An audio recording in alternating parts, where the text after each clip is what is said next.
नमस्कार, आप देख रहे हैं आईबीसी 24। मैं हूं आपके साथ विजय कुमार पंड्या और 7 बजे के इस बुलेटिन में मध्य प्रदेश के साथ साथ देश की कुछ बड़ी खबरों के बारे में बात करेंगे। और सबसे पहले बात सीबीएसई कोर्स की। जी हां, सीबीएसई ने अपना पूरा जो कोर्स है 9वीं से 12वीं का, उसमें कुछ कटौती की है। 9वीं से 12वीं तक के कोर्स में 30% की कटौती की है।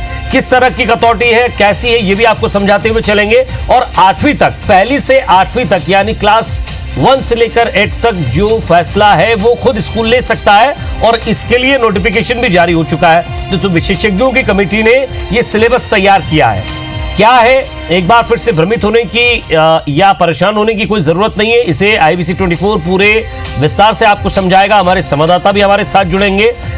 सीबीएसई ने 9वीं से लेकर 12वीं तक का जो कोर्स होता है उसमें उस सिलेबस को थोड़ा छोटा किया है। सिलेबस वही रहेगा, उसमें कुछ नया ऐड नहीं किया है, लेकिन जो सिलेबस था उसमें थोड़ी कटौती की है। महत्वपूर्ण भागों को, पार्टों को, पाठ को और साथ ही साथ एग्जाम्पल्स को वहां रखा है। लेकिन कोर्स थोड़ा छोटा इसलिए किया है ताकि संक्रमण काल में जो बच्चों की पढ़ाई बाधित हुई है, जो पढ़ाई जो मिसमैच हो रही थी, यानी कि जो परेशान हो रहे थे बच्चे कि कैसे पढ़ाई करेंगे, क्या होगा, थोड़ा बर्डन कम किया है। या ये कहें कि इस कोर्स को घटाने के साथ बस्ते का वजन भी कम किया है।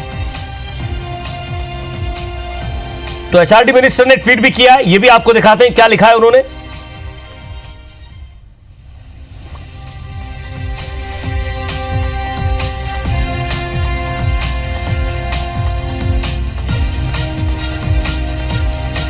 तो चलिए आपको समझाते हैं कि आखिर ये सीबीएसई ने 9वीं से लेकर 12वीं तक जो नोटिफिकेशन जारी किया है वो क्या है।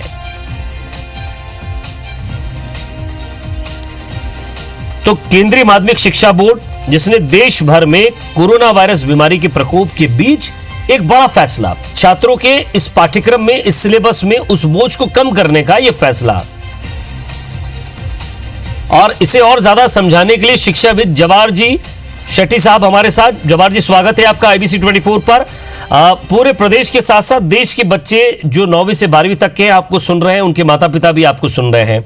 मैं भी बच्चों को बताने की कोशिश कर ही रहा था। आपके माध्यम से जनता को और ज्यादा, छात्रों को और ज्यादा स्पष्ट समझ में आए, जरा ये भी बताइए कि 30% की कटौती है, क्या पाठ कम किए गए हैं या पाठ्यक्रम को, उसी सिलेबस को थोड़ा छोटा कर दिया गया है, कैसे समझा जाए इसको? सीबीएसई के पिछले मीटिंग में यह तय हुआ था कि जो कॉन्सेप्ट हैं उस पर ना असर करते हुए किस तरह से पाठ्यक्रम को कम किया जाए। इसका मतलब है कि चैप्टर कोई कम नहीं होंगे। एक चैप्टर में जितना डेप्थ होता है, जितनी गहराई होती है, उसका कम कर दिया जाए, जिससे कॉन्सेप्ट पे कोई असर ना आए। सारे चैप्टर ज्यादातर यथावत रहेंगे, सिर्फ उनके डेप्थ को कम कर दिया जाएगा। ये निर्णय लिया गया और इस परिस्थिति में इससे अच्छा निर्णय नहीं लिया जा सकता था। जी, तो आगे जो बच्चे जो 10th से 12th में 11th में पहुंच रहे हैं, वो कैसे इस सिलेबस को समझेंगे? क्योंकि अभी नोटिफिकेशन जारी किया गया है, वेबसाइट पर भी इसको डाला जाएगा, लेकिन जो परिवार या जो बच्चे अभी भ्रमित हो रहे हैं, ऐसा क्या हो जाएगा, नंबरिंग कैसे होगी, कैसे उन्हें जो है परीक्षा की तैयारी करनी होगी, क्या कुछ नया परीक्षा का पैटर्न आ जाएगा? नहीं, परीक्षा का पैटर्न अगले 3-4 दिन में आ जाएगा वेबसाइट पर। पाठ्यक्रम ऑलरेडी वेबसाइट पे डाल दिया गया है। अभी सीबीएसई एकेडमिक वेबसाइट पे ऑलरेडी रिवाइज्ड सिलेबस के नाम से डाल दिया गया है, वो बच्चों के लिए उपलब्ध है और हम लोग के लिए भी। हाँ, तो कोई कंफ्यूजन की जरूरत नहीं है। चैप्टर वही रहेंगे, सिर्फ डेप्थ कम कर दिया गया है। और बच्चे जो ऑनलाइन पढ़ना शुरू कर दिए हैं वो शायद ज्यादा पढ़ चुके होंगे, उसमें कोई नुकसान नहीं है। और 11वीं जाने वाले बच्चों के लिए ये है कि चूंकि सिलेबस के डेप्थ में ही कटौती हुई है, तो कोशिश ये की जाएगी कि अगर मान लीजिए आपको लगता है कहीं बच्चों को वो चीज भी पढ़ानी चाहिए थी, तो समर वेकेशन में अगले वर्ष आप चाहें तो स्कूल की तरफ से आप पढ़ा सकते हैं। जी, लेकिन सर इसे कैसे समझे? क्योंकि आप जानते हैं 9th या 10th से ही बच्चे कोचिंग करने चले जाते हैं, चाहे वो जेई की हो, नेट की हो या फिर वो अलग अदर एग्जाम्स हो। उनको कैसे पता चलेगा कि वाकई ये सब्जेक्ट बाहर नहीं होगा, इससे बाहर का कुछ विषय बाकी एग्जाम्स में नहीं पूछा जाएगा? क्या उसकी तैयारी फिर अलग से करनी होगी? नहीं, इसमें एक चीज और किया गया है जो कि अभी तक आया नहीं है पिछले मीटिंग में ये भी तय हुआ था कि नेशनल टेस्टिंग एजेंसी है जो पिछले वर्ष से जिसने जेईई वगैरह कंडक्ट किया था, अब सीबीएसई नहीं करती है, उनसे रिक्वेस्ट किया गया है कि इस वर्ष के लिए उनके सिलेबस में भी सीबीएसई के जैसे ही कटौती की जाए ताकि एक रूपता हो। जी, मैं आपसे ये शेट्टी साहब पूछना चाहूँगा कि अब सिलेबस तो उन्होंने डाल दिया है, या वो आगे बच्चों को बता भी देंगे, स्कूलों को भी इसकी इन्फॉर्मेशन पहुँच जाएगी, लेकिन किताबों का स्वरूप क्या होगा? क्या कुछ नई किताबें लेनी होगी या उन्हीं में से ही बता दिया जाएगा कि आपको ये पढ़ना है, ये नहीं पढ़ना है, इसे छोड़ दीजिए? हाँ, किताबें वही रहेंगी, चैप्टर्स वही रहेंगे, जो पोर्शन छोड़ना है वो बता दिया गया है ऑलरेडी। जी, लेकिन सर फिर वही सवाल मैं आपसे एक बार दोबारा पूछूंगा कि ये सिलेबस, मान लीजिए जो बच्चा आगे कंपटीशन की तैयारी कर रहा है या किसी और बड़ी एग्जाम्स की तैयारी कर रहे हैं, क्योंकि यही समय होता है 9 से 12 तक का, ऐसे में वो उस विषय को पढ़े ना पढ़े, उसे सीरियसली ले ना ले, कैसे पता चलेगा? नहीं, देखिए, कॉम्पिटिटिव एग्जाम सारे विषय पढ़ने हैं और सीबीएसई की परीक्षा के लिए भी सारे विषय पढ़ने हैं और सारे चैप्टर पढ़ने हैं। हाँ, तो इसमें कोई कोताही नहीं है। सिर्फ ये 3 महीने का जो नुकसान हुआ है उसको थोड़ा, यानी टेंशन ना हो बच्चों को, इसलिए ये किया गया है। लेकिन सिलेबस में वो 30% की जो कटौती दिखती है वो एक एक पेज, एक एक चैप्टर से कम किया गया है जी, है ना। तो इसका असर मुझे ज्यादा नहीं दिख रहा है, और अगर है भी तो हम अगले समर में इसको जब ठीक हो जाएगा सब, तो 1 महीना एक्स्ट्रा देकर इसको कवर करेंगे। यानी ये समझा जाए कि कोचिंग संस्थान जो है, जो बाहर के जो प्राइवेट संस्थान है, वो तो पूरा सिलेबस पढ़ाएंगे, बाकी स्कूल्स के लिए ये पैटर्न कम है, क्योंकि ये पैटर्न और ये पाठ्यक्रम शायद उस समय तक पूरा नहीं हो पाता, इसलिए उस लेंदी पैटर्न को कम किया गया है। बिल्कुल ऐसा ही है जी। चलिए, शुक्रिया सर हमारे साथ जुड़ने के लिए और बातचीत के लिए। तो एक बार फिर से दर्शकों को बता दें कि 9वीं से 12वीं तक का सीबीएसई ने अपना पैटर्न चेंज किया है, सिलेबस को 25 से 33% तक घटाया है।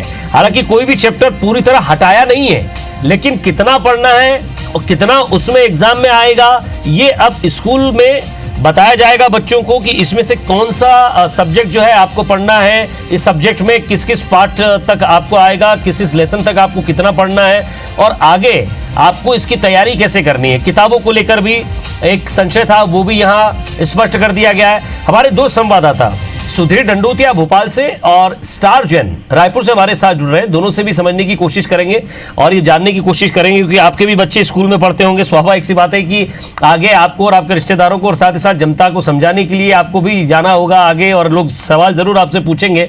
मैं सबसे पहले रायपुर से शुरुआत करूं। स्टार, सीबीएसई ने अपना जो पैटर्न शुरू किया है नया, 1 से लेकर 8वीं तक, या कहें कि 1 से लेकर 8 तक, ये कोशिश की गई है कि वो स्कूल के ऊपर डिपेंड है कि वो कितना रखना चाहता है, कितना नहीं रखना चाहता है, क्या घटाना चाहता है, क्या बढ़ाना चाहता है। लेकिन सवाल ये कि 9 से लेकर 12 तक, यानी 9वीं से 12वीं तक का जो सिलेबस है, और जिस तरह से शिक्षाविद हमारे साथ जुड़े थे, उन्होंने साफ तौर पर कहा किताबें कोई नई नहीं होगी, पाठ्यक्रम यहाँ पूरा है, लेकिन उसमें से सिर्फ कुछ चेंजेस किए गए, पूरे सिलेबस को नहीं हटाया है।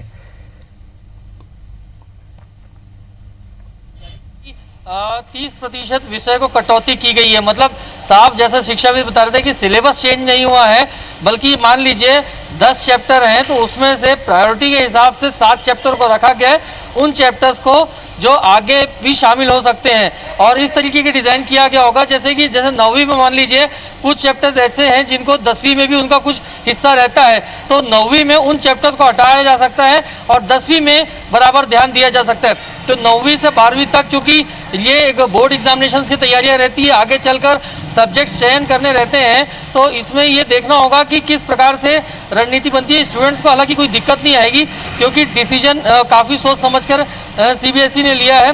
मैं फिर से क्लियर कर दूं, जो गाइडलाइंस आई है, जो इंस्ट्रक्शंस आए, उसको जो हमने पढ़ा है उसमें साफ लिखा है कि सिलेबस में कोई चेंजेस नहीं किया गया है, तो सिलेबस जस का तस रहेगा।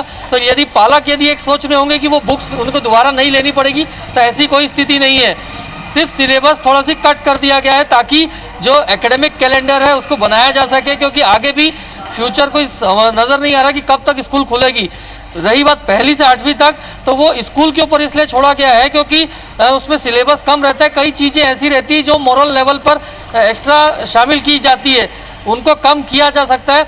अब डिपेंड करता है कि स्कूल क्या स्थिति रहता है, क्योंकि कई स्कूल कई जगह में कोविड का संक्रमण कम है, कहीं ज़्यादा है, तो वो सिचुएशन के ऊपर डिपेंड करता है। और आने वाले समय में चूंकि बोर्ड एग्जामिनेशन नहीं रहती है, तो स्कूल के ऊपर हो सकता है स्कूल 15 दिन या 1 महीना अपने सेशन को आगे बढ़ा सकते हैं, या फिर एक्स्ट्रा क्लासेस लेके वो कोर्स को पूरा भी कर सकते हैं। तो ये स्कूलों के ऊपर इसीलिए छोड़ा गया है कि वो अपने हिसाब से ये स्कूलों के ऊपर भी छोड़ा गया है पहले से लेकर 8वीं तक। और लेकिन कोर्स के साथ साथ किस तरह की संभावना आगे बढ़ती है, बच्चे कैसे इसे समझे, और जो कोचिंग क्लासेस वाले हैं वो क्या अपना आगे रुख रखेंगे, क्योंकि इस कोरोना काल के बाद एक बड़ा फैसला सीबीएसई का। सुधीर हमारे साथ जुड़े हैं। सुधीर, आप और हम एमपी बोर्ड से पढ़े हुए हैं, फिलहाल हम बात यही करेंगे सीबीएसई बोर्ड की, क्योंकि जब चेंज किया गया है पैटर्न पूरा, और इस पैटर्न में अब जो बच्चे आने वाले हैं सामने, जिनके सामने सिलेबस जाएगा, लगता है शायद कि सीबीएसई एमसीक्यू क्वेश्चन की तरफ बढ़ेगी,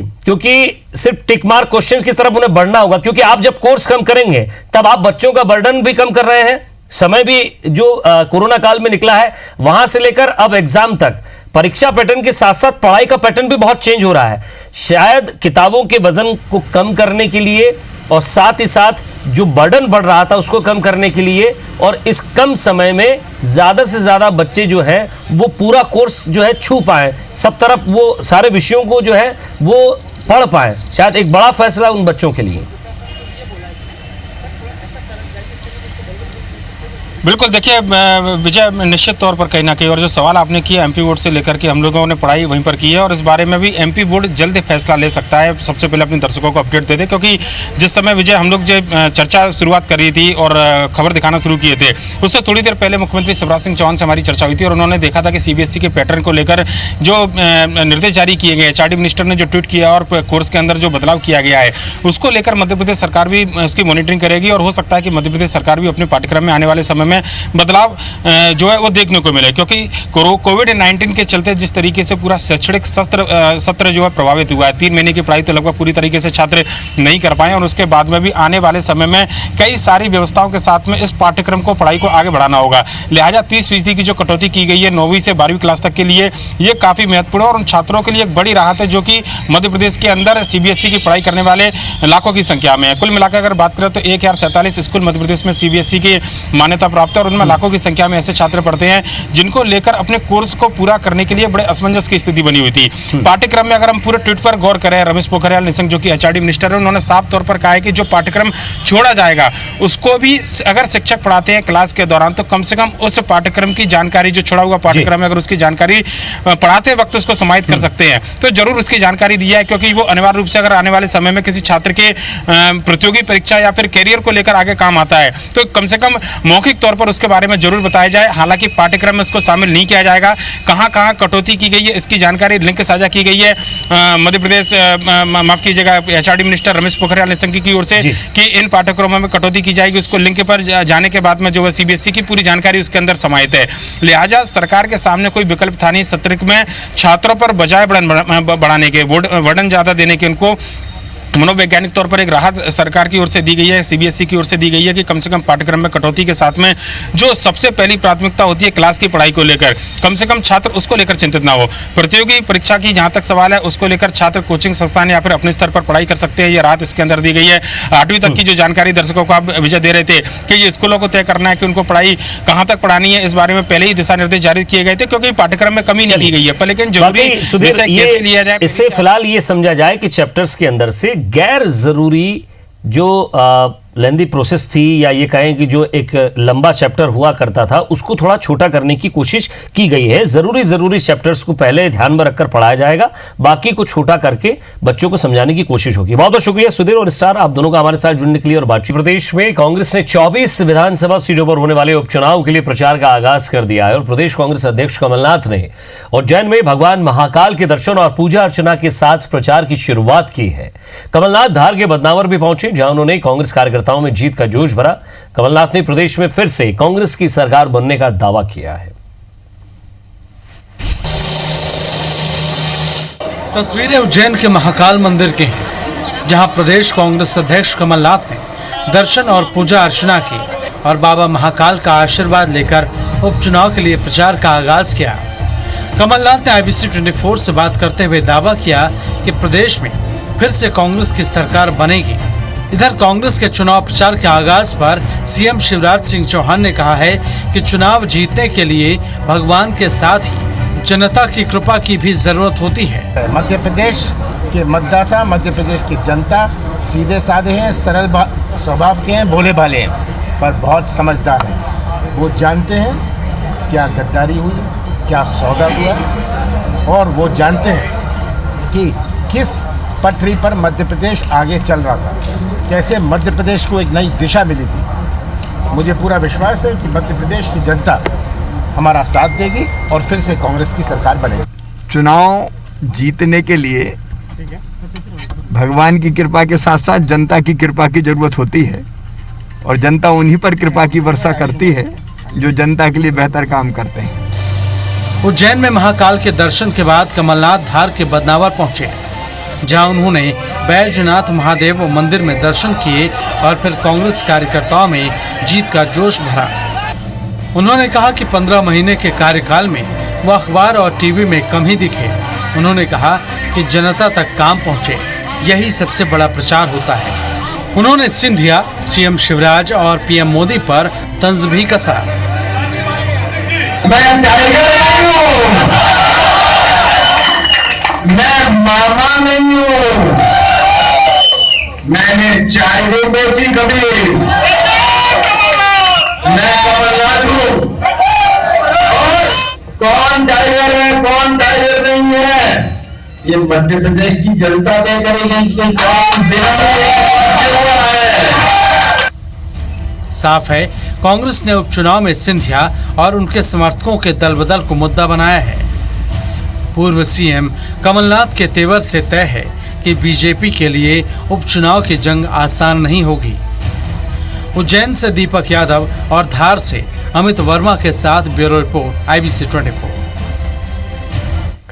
और इसी के साथ फिलहाल इस बुलेटिन में इतना ही। नमस्कार।